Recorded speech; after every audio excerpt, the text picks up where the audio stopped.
Quiero compartir con ustedes algo sobre el plan salvífico de Dios para las naciones, para todo el mundo. Recordemos que cuando Adán y Eva pecaron, tuvieron ese pecado de desobediencia, perdieron la gracia ante Dios y sucedió que Adán y Eva fueron expulsados del paraíso por esa gran desobediencia. Sin embargo, Dios no iba a dejar desamparados a Adán y Eva, que eran su creación. A pesar de que los había expulsado del paraíso, Dios prometió mandarnos un Salvador, alguien que nos quitara ese pecado de herencia que recibimos por nuestros primeros padres, que es el pecado original. Por medio de ese pecado perdimos la gracia, así de sencillo. Por medio de ese pecado de nuestros primeros padres perdimos la gracia. Sin embargo, Dios nos iba a quedar de brazos cruzados. Prometió salvarnos, prometió mandarnos a alguien que nos quitara ese pecadito, alguien que nos quitara esa herencia que nos persigue desde Adán y Eva. Y para eso se valió de muchos hombres en el Antiguo Testamento. Dios trazó un plan salvífico para la humanidad. Y vamos a recordar desde Abraham. Partiendo de la desobediencia, de que perdimos la gracia por ese pecado, vamos a empezar desde Abraham. Cómo Abraham, el profeta, el gran profeta Abraham, de quien Dios iba a valer para tener un pacto, una alianza de pertenencia al pueblo de Dios. Esa descendencia de Abraham, empezando por su hijo con Sara, que fue Isaac, luego Jacob, esa descendencia que nos hizo pertenecer al pueblo de Dios por medio de la circuncisión. Dios ya había trazado su plan salvífico y decía que esa descendencia de Abraham, recordemos que Sara era estéril, no podía darle descendencia a Abraham, y recordando cómo Agar, su sirvienta, al no poder Sara darle descendencia a Abraham, Sara misma le ofreció a Agar la egipcia para que por medio de ella le dieron descendencia. Sin embargo, decían nuestros padres, así se usaba, que en aquel tiempo, si tú tenías una sirvienta en casa y si tu esposa no te podía dar un hijo, pues podías tomar a tu sirvienta para poder tener descendencia. Y Sara así lo hizo también. Sara le ofreció a Agar la egipcia a Abraham para que por medio de ella Sara le diera un hijo a Abraham. Sin embargo, este hijo representaba a la ley antigua, al Antiguo Testamento, a la ley mosaica. Y el hijo de Sara representa al hijo de la promesa, de esa promesa que nos hace pertenecer al pueblo de Dios por medio de la circuncisión. Y a través de los años, todas las personas que pertenecían, que eran descendientes de Abraham, de Isaac y de Jacob, todas esas familias grandes, porque eran numerosas las familias siempre, aunque tuvieran sirvientes, esclavos, todos ellos también formaban parte ya de esa familia. Si yo tenía un esclavo en aquel tiempo, pues ese esclavo formaba parte de mi familia, igual una sirvienta, y todos esos pasaban a ser parte ya de la familia, y todos ellos iban a gozar del pacto de la circuncisión, que por medio de esa circuncisión perteneceríamos al pueblo de Dios. Con el pasar de los años, los profetas mantuvieron a los pueblos, al pueblo de Dios, al pueblo de Israel, nos tuvieron con esperanzas de que vendría ese Salvador, prometido por Dios desde el pecado de Adán y Eva. Los profetas nos mantuvieron con esperanzas de ese Mesías, siempre obedientes, siempre a la escucha de los profetas. La gente obediente, la gente temerosa de Dios era la que siempre procuraba servir a Dios y agradar a Dios en todos sus mandatos. El último de los últimos profetas que anunciaron ya de quién vendría este Salvador, vendría de una virgen. Esa es la señal que el profeta Isaías nos da en el capítulo 7, versículo 14. Nos da la señal, dice, una virgen dará a luz. ¿Y cómo una virgen puede dar a luz? Pues si es virgen, no puede estar encinta, no puede estar embarazada. Sin embargo, esa es la señal de que una mujer virgen va a estar embarazada. Y para nuestros hermanos separados es algo imposible. No pueden aceptar que una mujer que sea virgen al mismo tiempo esté embarazada, esté encinta. Pero para Dios no hay imposibles. Y esa era la manera de que esa era la señal de quién iba a venir el Salvador, de una mujer virgen, que era María. Y María siempre ya también escogida por Dios, inmaculada, sin mancha, sin pecado, virgen en todos los aspectos, virgen en el aspecto físico, que jamás había sido tocada por hombre, virgen en su alma, virgen en su espíritu, intacta, inmaculada, incluso inmaculada ya escogida desde el vientre de Santa Anita de Betsaida, su madre. Ya era María Inmaculada. Santa Ana de Betsaida estaba ya embarazada de María, y María ya había sido llamada limpia, había sido concebida sin mancha María. Por eso hablamos de la Inmaculada Concepción de María, porque ella desde el vientre de su madre estaba limpia, no tenía pecado, ni en el cuerpo ni en el alma. Era una mujer virgen en todos los aspectos. Y esa era la señal de que iba a venir el Salvador, de una mujer virgen. Y el profeta Isaías nos lo señala: una virgen quedará embarazada y va a dar a luz, esa virgen, sin perder la virginidad. No tendría caso que señalaran a una virgen si a partir de su nacimiento del Mesías, del Salvador, María perdiera toda limpieza, toda pureza en el alma y en el cuerpo. Por eso el dogma de la virginidad de María antes, durante y después del parto, porque no podría venir el Salvador del mundo, que es Dios mismo.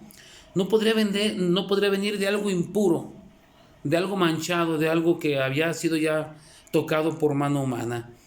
Pues en el capítulo 1 de San Mateo vemos cómo se cumple la promesa del profeta Isaías. Vimos que ya que los profetas nos mantuvieron en la espera del Mesías, vimos ya cómo se pertenecía al pueblo de Dios a partir de la descendencia de Abraham. Dios dijo a Abraham que iba a ser tan grande su descendencia como estrellas en el cielo.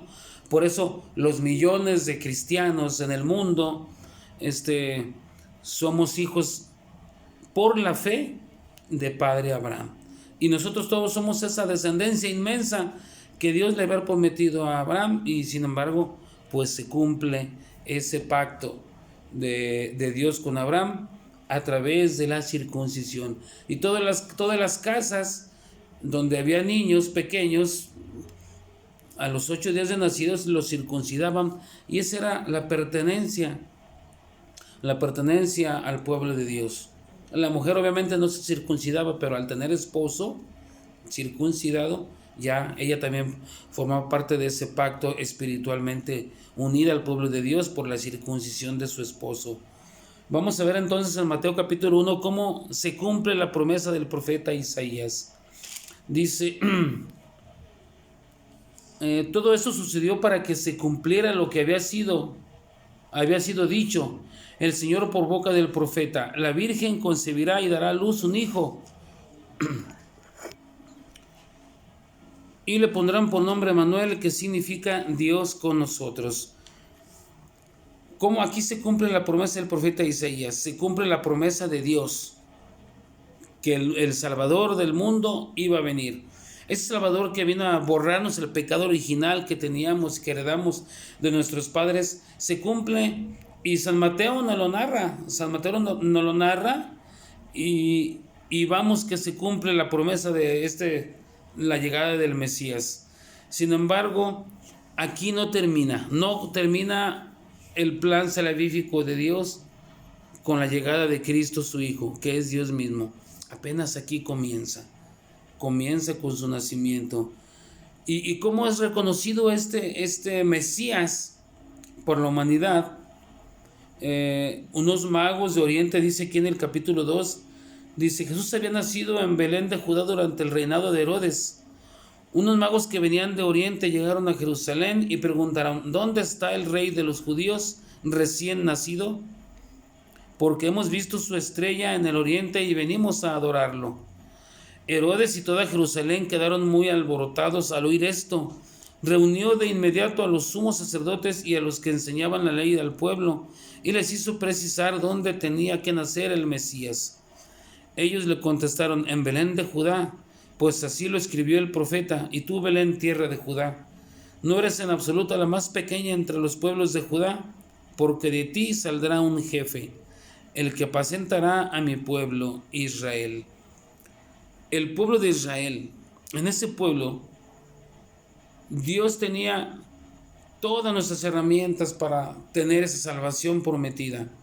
Cristo Dios cumplió la promesa de Dios Padre al llegar al mundo.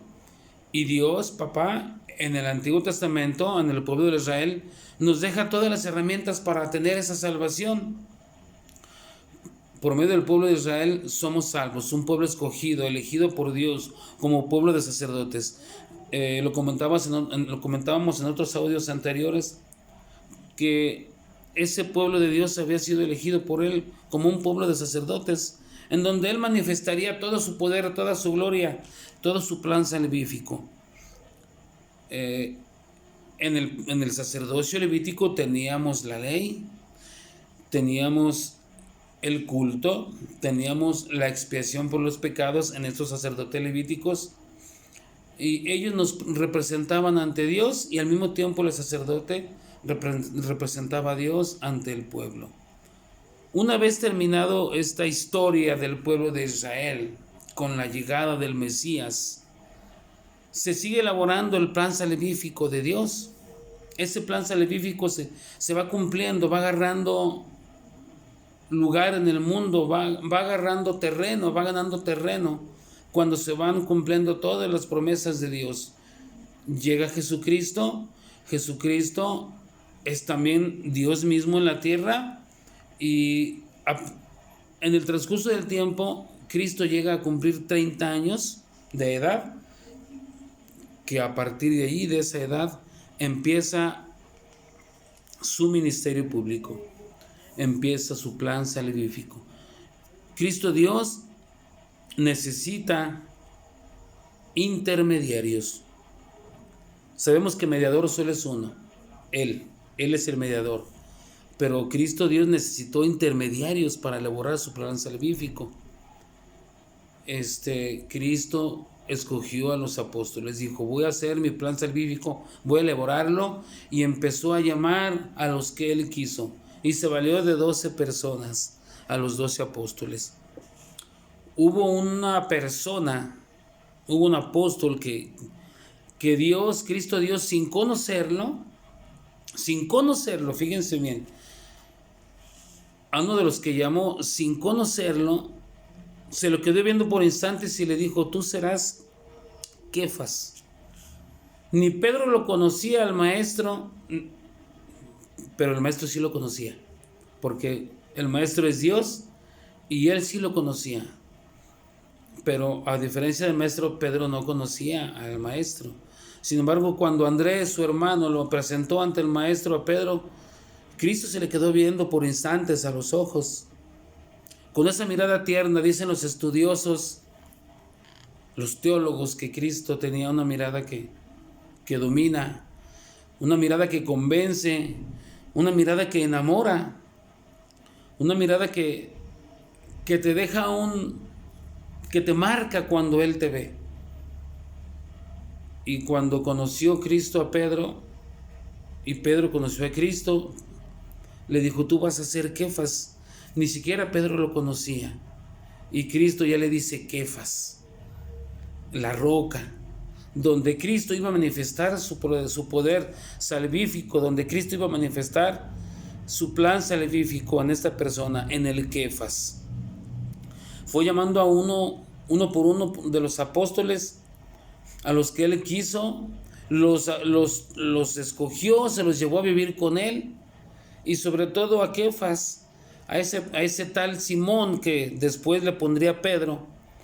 Y todos sabemos que el cambio de los nombres ya viene desde el Antiguo Testamento y tiene un significado teológico. Por ejemplo, Sara, que significaba mi princesa, le puso Saraí, que significaba mi princesa, le puso Sara, que significa madre de multitudes.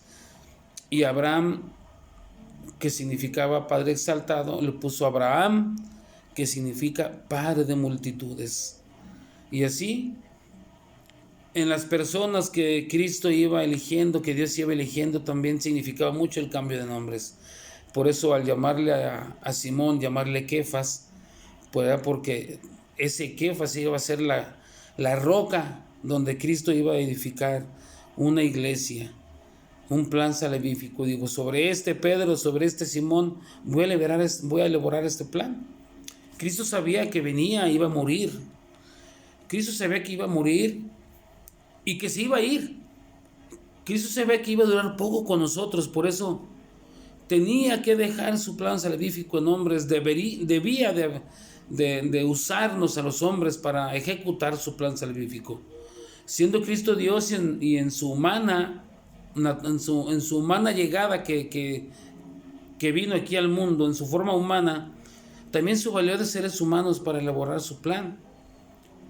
No podía ser de otra manera, porque Cristo tomó una forma humana y como humano nos escogió también a los apóstoles, que también eran humanos como Él, para elaborar un plan salvífico. Vemos cómo escogió a Pedro en Juan capítulo 1, 40, versículo 40. Vemos cómo Cristo se le queda viendo a Pedro, a Simón, y le dice: tú vas a ser el Kefas. Dice: Andrés, el hermano de Simón Pedro, era uno de los dos que siguieron a Jesús por la palabra de Juan.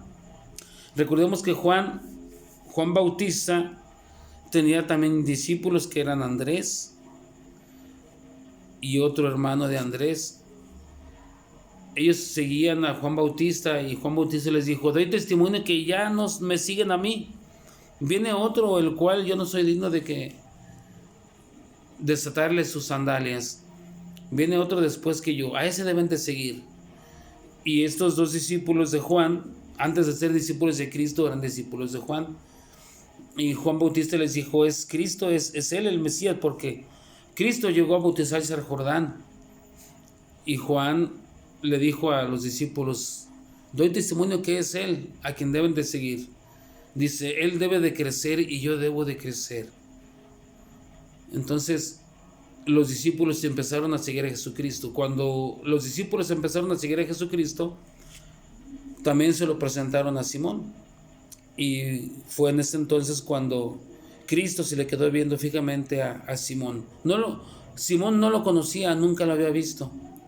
Vamos a seguir en el relato, en el versículo 41. Dice: encontró primero a su hermano Simón y le dijo: hemos encontrado el Mesías, que significa el Cristo. Y se lo presentó a Jesús. Jesús miró fijamente a Simón y le dijo: tú eres Simón, hijo de Juan, pero te llamarás Kefas, que quiere decir piedra. En este Kefas, Cristo pone toda su confianza en un ser humano, en alguien imperfecto, en alguien que fallaba, que tenía muchos tropiezos, muchas indecisiones, que era muy indeciso. Cristo confía en un ser humano. Pedro no lo conocía y tras esa mirada convencedora, tras esa mirada que enternecía, tras esa mirada que enamoraba, Cristo se le quedó viendo a Pedro y vamos que Pedro era de carácter fuerte. Y sin embargo Cristo Dios no se equivoca. Y por ese carácter fuerte que tenía Simón, Cristo lo llama. Lo ve tiernamente con esa mirada que enamora, que convence, que te penetra y que te marca. Y le dice: tú serás Kefas. Bueno, pues hermanos, este es el inicio de una meditación, de un compartir con ustedes el plan salvífico de Dios.